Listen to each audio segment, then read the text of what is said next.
prolonger cette réflexion. Effectivement, lorsqu'on veut comprendre une culture qui n'est pas la nôtre, ou même d'ailleurs pour comprendre la nôtre, généralement on commence par observer la manière de se vêtir, la manière de s'habiller. Et je me souviens par exemple d'un de mes enfants, qui est ici d'ailleurs aujourd'hui, qui disait quand il était petit, le dimanche après-midi, il y avait un culte malgache. Ce n'est pas à vous que je vais apprendre que les malgaches comme les Africains, pour le culte, s'habillent particulièrement bien. Et il me disait, papa, viens voir, il y a un mariage.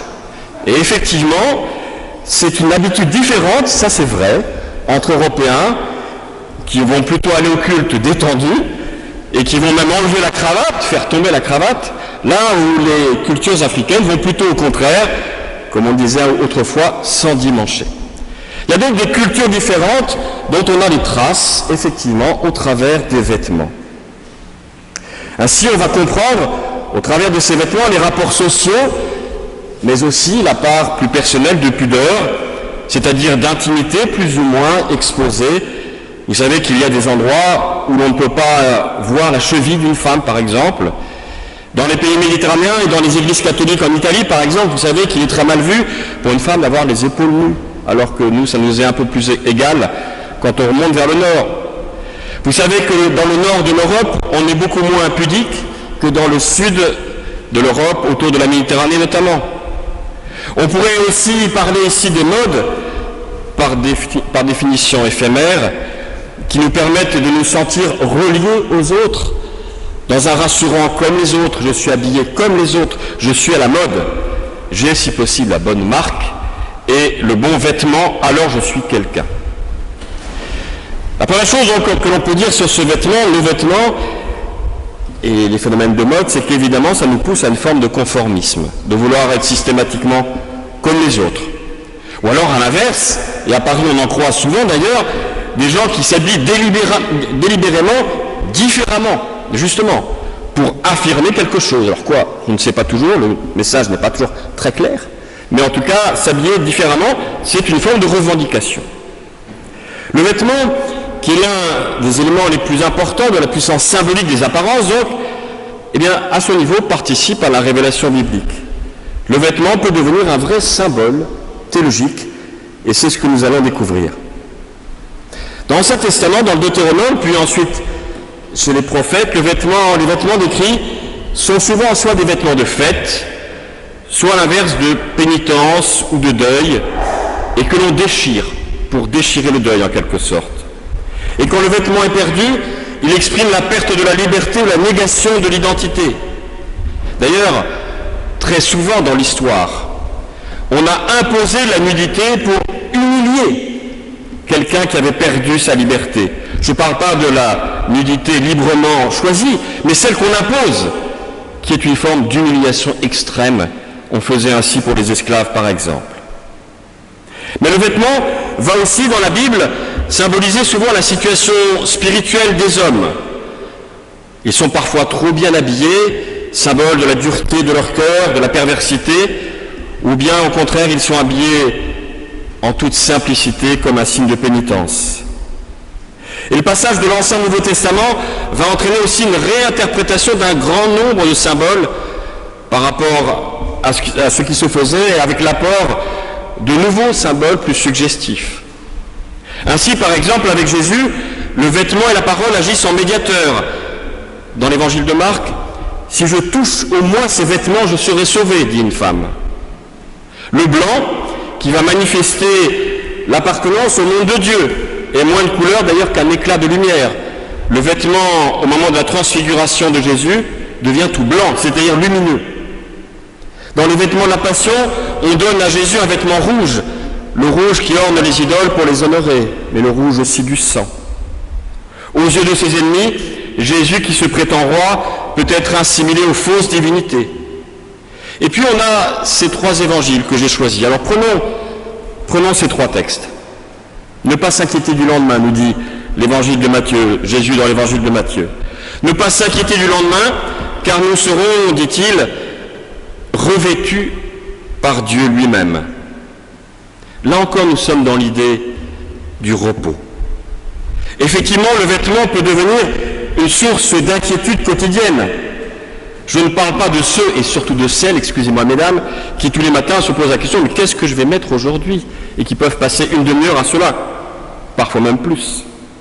Mais ici, dans ce récit, pour être précis, le vêtement devient le symbole, en fait, de toutes nos inquiétudes qui minent nos existences. La légèreté va consister justement à sortir de ce cycle des inquiétudes, Jésus nous disant, mais qui, par ses propres inquiétudes, a prolongé un tant soit peu sa propre existence? Effectivement, l'inquiétude détruit, elle ne construit jamais. Alors, le Jésus de l'évangile de Matthieu ne nous invite pas pour autant à une forme d'insouciance irresponsable de tout attendre des autres et de ne plus rien faire. Mais quand même, il nous invite à une forme, encore une fois, de légèreté, de recevoir les événements de la vie comme ils sont et de leur donner du sens ensuite, sans être dans cette obsession bien moderne de vouloir toujours tout contrôler.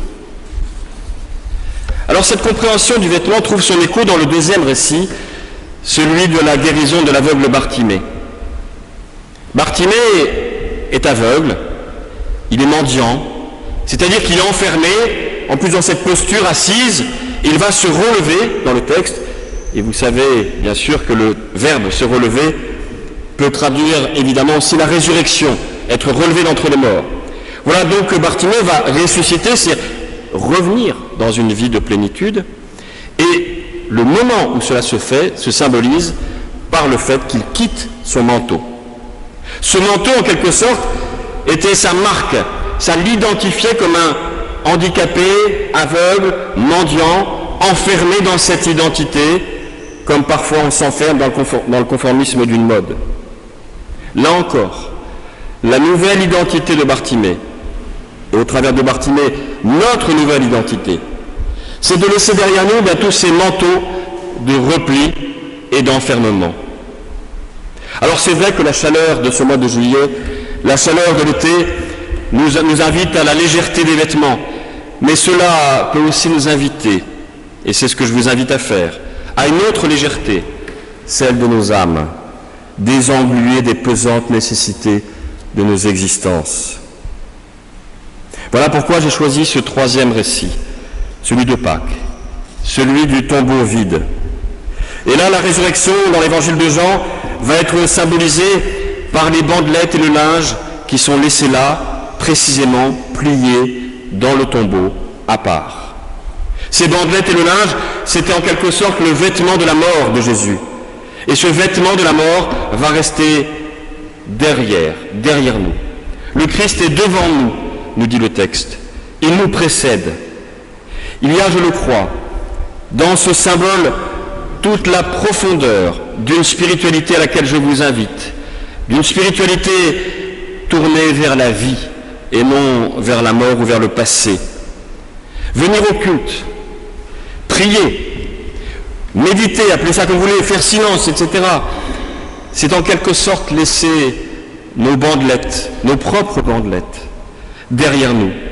C'est retrouver cette absolue légèreté, alors au milieu d'une vie parfois agitée, d'une société où l'on finit par courir sans savoir après quoi ou après qui, savoir s'arrêter, savoir se taire, savoir se reposer.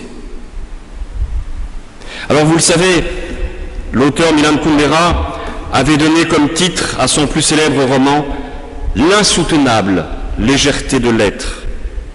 Eh bien la Bible nous invite quant à elle à une délicieuse légèreté de l'âme.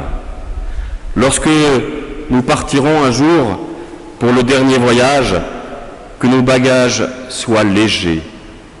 Ainsi nous serons dans ce face-à-face, sans manteau comme Bartimée, sans bandelette de la mort, sans mode, sans contrainte, juste là, dans ce face-à-face spirituel, dans ce face-à-face avec Dieu, dans ce face-à-face avec nous-mêmes.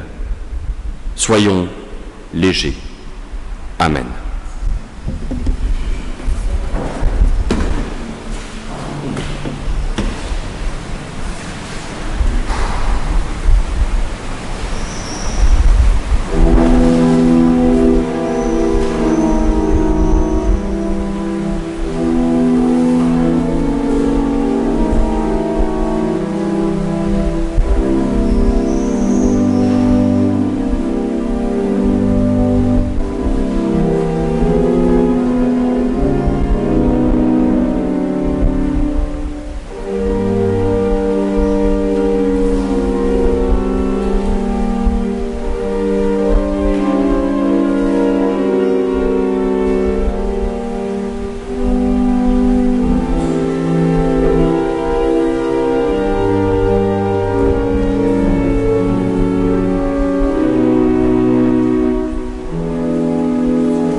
Et je vous invite, si vous le voulez bien, à vous lever pour chanter le cantique 2204, les strophes 1, 2 et 3 du 2204.